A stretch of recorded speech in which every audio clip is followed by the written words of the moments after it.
You've seen it. A flight that used to cost a few £100 is now double that, or maybe even more. Your wallet is not lying. Flight prices are hitting shocking new highs, but what if I told you the price of your ticket has less to do with the actual flight and more to do with a multi-billion-pound business that has almost nothing to do with flying at all? We're about to break down the powerful global forces, from geopolitical conflicts and fuel shocks to a hidden profit machine, that are making it more expensive for airlines to operate and for you to fly. This isn't just about inflation. This is the story of a perfect storm hitting the aviation industry, and you're the one paying the price.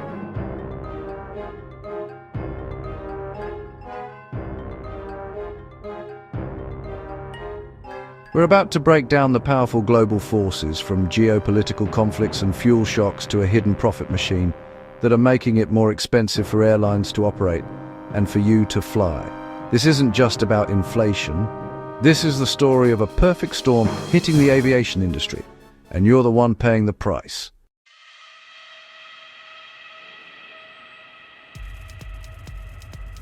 The first and most obvious culprit behind your expensive plane ticket is the fuel that gets it in the air. Jet fuel is one of an airline's single biggest expenses, typically making up 20–30% of its total operating costs, a figure that can swing wildly. And lately, that cost has been all over the place. Geopolitical conflicts have a direct and immediate impact. When tensions flare in major oil-producing regions, the shockwaves are felt globally. The war in Ukraine, for example, has had a massive effect beyond just oil prices. It's not just the price of fuel, it's the amount of fuel being burned. Major conflicts have led to the closure of huge sections of airspace. The UK and other Western countries banned Russian aircraft from their airspace, and Russia responded in kind. The Siberian route, once a superhighway for flights between Europe and Asia, is now off-limits to many Western airlines. This forces carriers into massive detours that can add hours to flight times. Some flights, like those from the UK to India and Pakistan, have seen schedules increase by up to an hour. An aircraft on a longer route doesn't just burn more fuel for the extra distance. It has to carry the weight of that extra fuel from the start, which makes it burn even more. As a rough estimate, a flight that's 15% longer can end up burning 20–25% more fuel. These added expenses, from both higher fuel prices and longer routes, are almost always passed directly onto you. Airlines have even added fuel surcharges to long-haul tickets to cover these new costs. This is the most visible part of the problem, but as you'll see, it's just the beginning.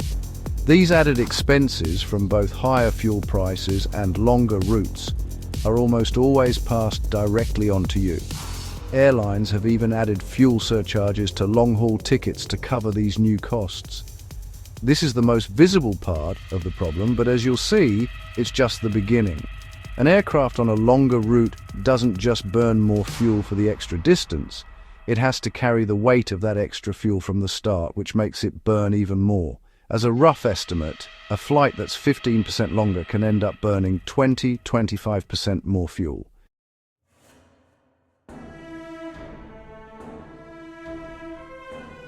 Fuel is the immediate shock, but ticket prices are staying high because of a deeper, more complex set of problems. The entire system is squeezed. It's a perfect storm of not enough planes, not enough people, and way too much demand. First, let's talk about the planes. There is a massive global shortage of new aircraft. The world's two biggest manufacturers, Airbus and Boeing, are facing historic backlogs. By early 2026, the combined backlog for these giants represented about 12 years' worth of production. This could be worth up to $385 billion to the UK economy, which makes key components like wings, but the delays are a headache for airlines. This production crunch is made worse by persistent supply chain issues and quality control problems. Boeing, for example, had to slow down production of its best-selling 737 MAX, a plane used heavily by airlines like Ryanair, after an incident in early 2024 raised serious safety questions. These delays mean airlines can't grow their fleets as planned. They're forced to keep older, less fuel-efficient planes flying longer, which drives up maintenance and fuel costs. Next is the people problem. Just as there's a shortage of planes, there's a shortage of skilled labor. The industry is facing a deficit of pilots, mechanics, and other essential staff. This has given airline unions significant leverage. Across the board, new labor contracts are leading to substantial pay increases. British Airways, for instance, agreed to a 13% pay rise for 16,000 staff, while cabin crew at EasyJet and Logan Air secured deals with increases of over 20%. These new higher labor costs are a permanent addition to an airline's expenses, and they get baked into the price of every ticket. Finally, you have the demand. People are desperate to travel.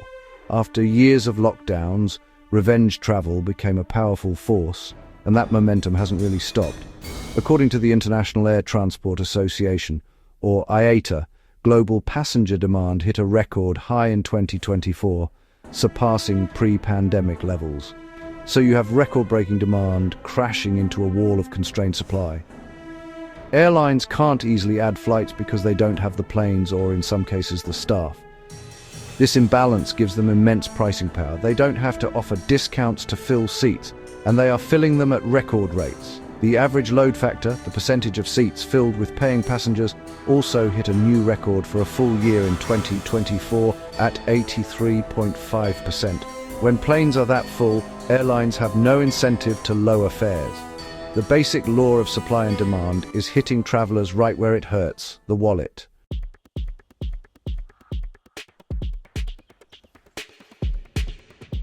So we have expensive fuel, clogged supply chains, and booming demand.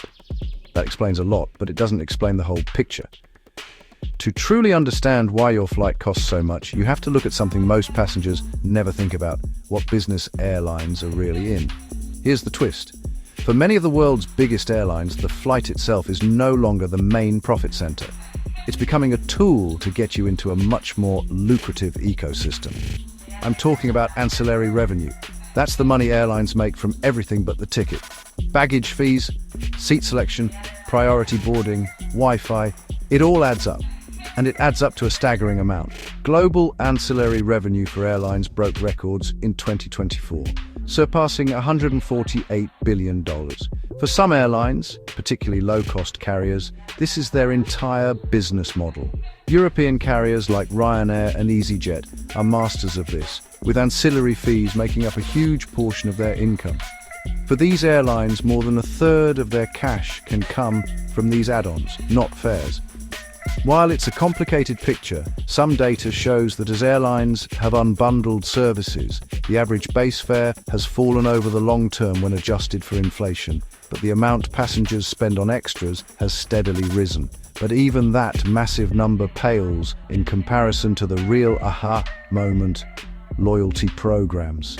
For major carriers like British Airways, its frequent flyer program is a mind-bogglingly profitable financial machine. How?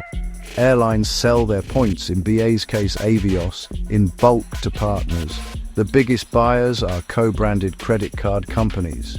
Here's how it works. A bank, like American Express or Barclays, pays an airline, like British Airways, millions of pounds for a huge stash of Avios. The bank then uses those points as rewards to attract you to its BA co-branded credit card. You sign up, you spend money, you earn Avios. The bank makes money from merchant fees every time you swipe your card and uses some of it to buy more points from the airline. For the airline, this is an incredibly high-margin business. They are essentially printing their own currency and selling it for real money. The loyalty program for IAG, British Airways' parent company, was valued at over $10 billion in early 2026, making it the most valuable outside of the major US airlines. Revenue from these external partners now accounts for 80% of all billed revenue for the loyalty division.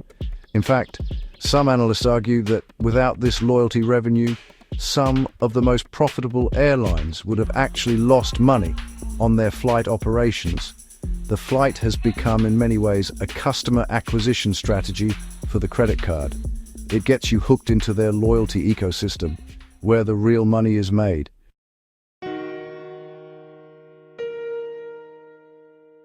So, what does all this mean for you, the traveler? It means that the era of consistently cheap flights is likely over for the foreseeable future. The powerful forces we've discussed aren't going away anytime soon. The combination of high operating costs, driven by volatile fuel, a constrained supply of new planes and rising labor expenses, creates a high floor for ticket prices. Airlines simply have to charge more just to cover their costs. At the same time, the industry's business model has fundamentally shifted. With ancillary fees and loyalty programs becoming massive profit centers, there is less pressure for airlines to compete aggressively on base fares alone. They can attract you with a seemingly reasonable fare, knowing they will make their margin on seat selection, baggage, and, most importantly, the loyalty ecosystem you buy into. This creates a new normal where airlines can pass their higher costs on to you, while also profiting from a business that isn't solely dependent on selling cheap tickets. The incentives have changed. While you might still find an occasional deal, the systemic pressures are all pushing in one direction, up.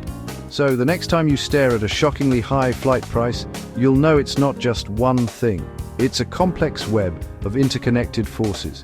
It's geopolitical conflicts forcing costly detours. It's a traffic jam in the supply chain, leaving airlines with too few planes to meet record-breaking demand. It's the rising cost of the pilots and crew needed to keep the industry running. And most surprisingly, it's the quiet realization by airlines that they are no longer just in the business of flying planes. They are in the business of selling avios.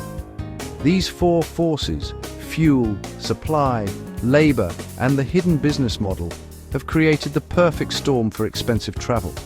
You're not just paying for a seat from point A to point B anymore. You're paying for global conflicts, for a worldwide supply crunch, and for a multi-billion-pound loyalty machine. Now that you know the secrets behind the soaring prices, what's the most surprising part to you? Let me know your thoughts in the comments. And if you want more deep dives like this, make sure to subscribe.